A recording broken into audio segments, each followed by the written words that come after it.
focus now, although it is the earliest bloom I have ever seen in my region.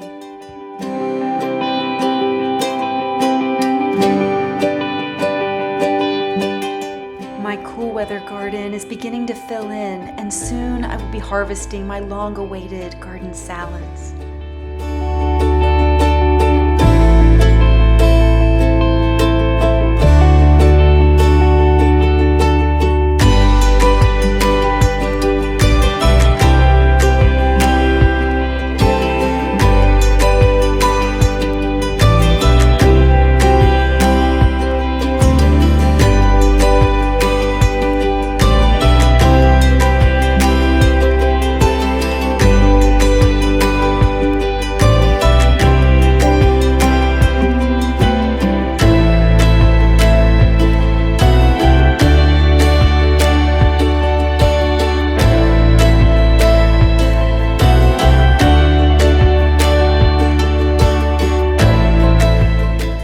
I see the vibrant yellow blooms of the forsythia completely covering the bush, I know it is time to weed and feed the small areas of lawn that I have, and part of my garden task today will be devoted to that.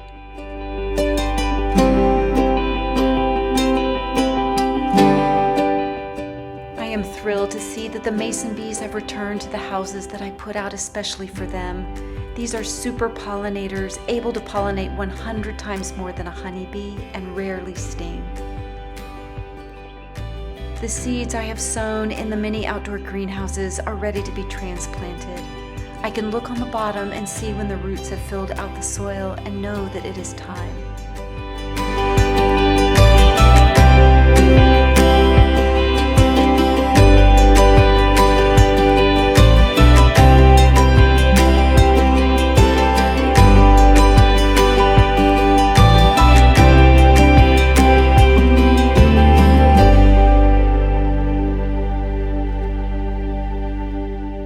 I gently ease them out of the container and tease apart the roots.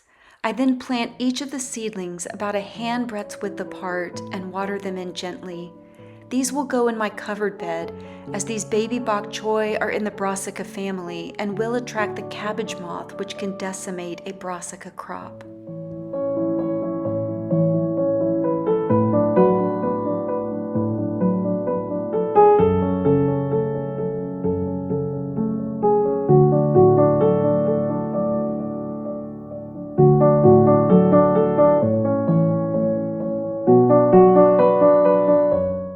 Once my garden tasks at home are completed, I head out to do some garden shopping. We will be creating a new raised bed, and this is the simplest and most affordable method and is easily constructed. I purchased 2-inch thick and 1-foot tall lumber of untreated pine boards, making sure that they are straight, and each of these boards is 12 feet long. I then purchased one 8-foot long board, which will be cut in half to create the ends, and the complete size of the bed will be 4 feet by 12 feet by 1 foot tall.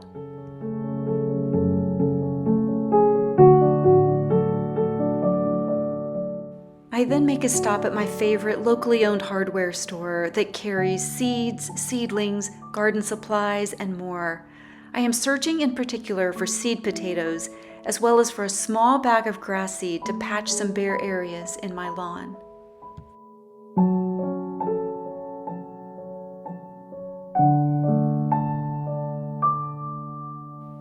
Their raised beds are lush and their peas are producing well.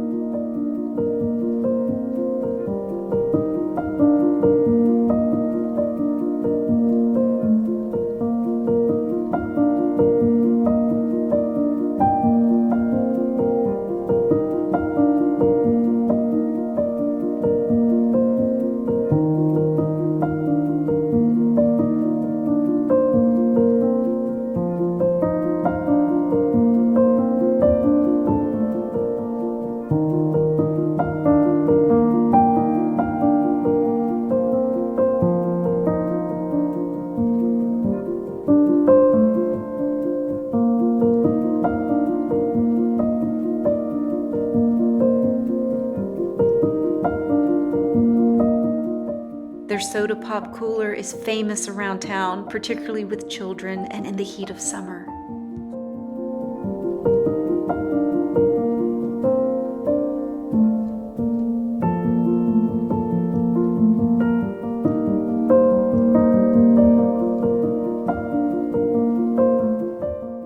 I will be growing purple potatoes, and this is just the variety I'm looking for.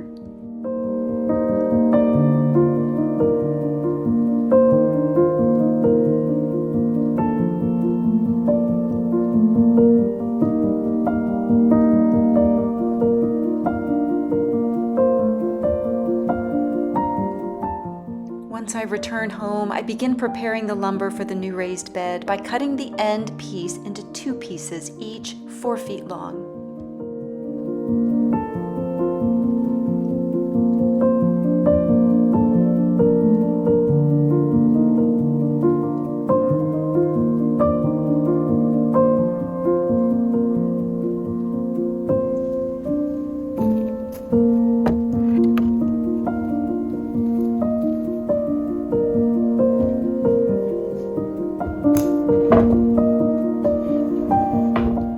I then plan to stain the wood using an exterior opaque stain in a custom color so that it will both last longer and look good in the garden. Since this is untreated wood, it typically only lasts about 5 years before having to be replaced, but it is safer than using pressure-treated wood and allows for maximum affordability and flexibility in creating a simple raised bed.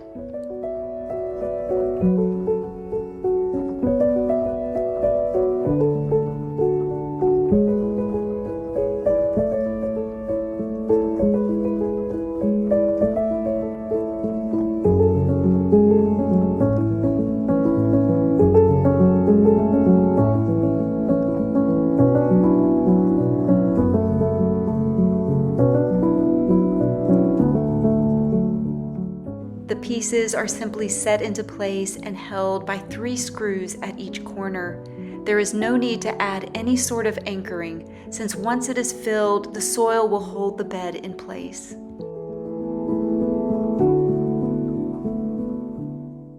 Soil will be added in right over the existing mulch. Landscape fabric would prevent decomposers from coming up into the soil, so I never use that under my raised beds. My last task of the day is to weed and feed my front lawn. This is an organic product that I use every spring with great results.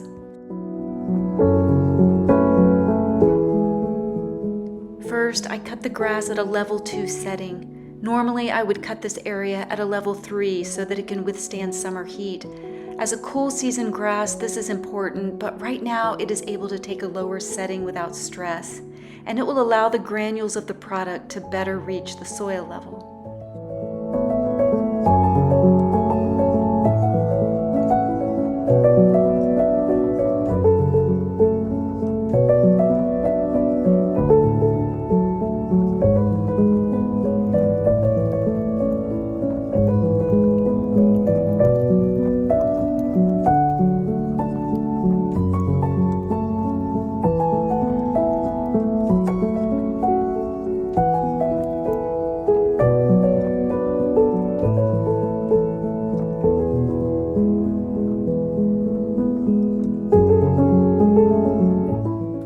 I roll over wild onions several times to make sure that its very thin leaves get thoroughly mown down.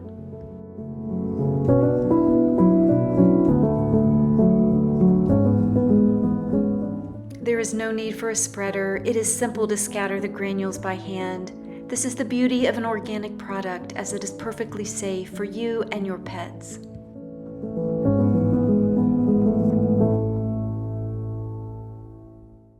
This product requires that it be watered in lightly and then kept dry for about 5 days.